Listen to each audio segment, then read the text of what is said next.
Hello guys, welcome back to समूज mini vlog. तर काल होता संडे आणि मस्तपैकी संडे स्पेंड केला. आणि स्पेंड बिकॉज जी काही वीकमध्ये आपली भागादौड होते त्याच्यामुळे एक संडे इज मॅनेटरी डे. आपण तिथं रिलॅक्स फील करू शकतो.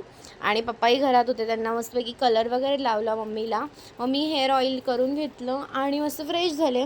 तर आज नाश्त्यामध्ये होतं मस्तपैकी साबुदाण्याची खिचडी. ती मस्त एन्जॉय केली. कोणाकोणाला आवडते कमेंटमध्ये नक्की सांगा. मला तर खूप जास्त आवडते मम्मीच्या हातची.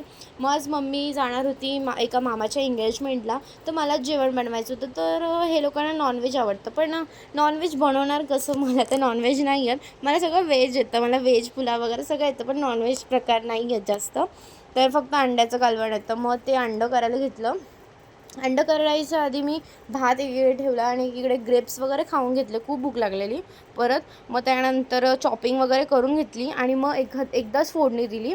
मग कांदा टमॅटो वाटण टाकून सगळं मिक्सअप आणि सगळे स्पायसेस वगैरे टाकले. सगळं असं अंड्याचं कालवण केलं. मस्त झालं होतं अंड्याचं कालवण. पप्पांनाही खूप जास्त आवडलं. मग पप्पांनी आणि मी लंच करून घेतलं. आणि माझं एक पार्सल अराईव्ह झालं होतं. वॉच होता मम्मीसाठी मागवलेला. तर असं होतं माझा आजचा दिवस. तुम्हाला आवडला असेल तर लाईक करा, सबस्क्राईब करा. Bye bye.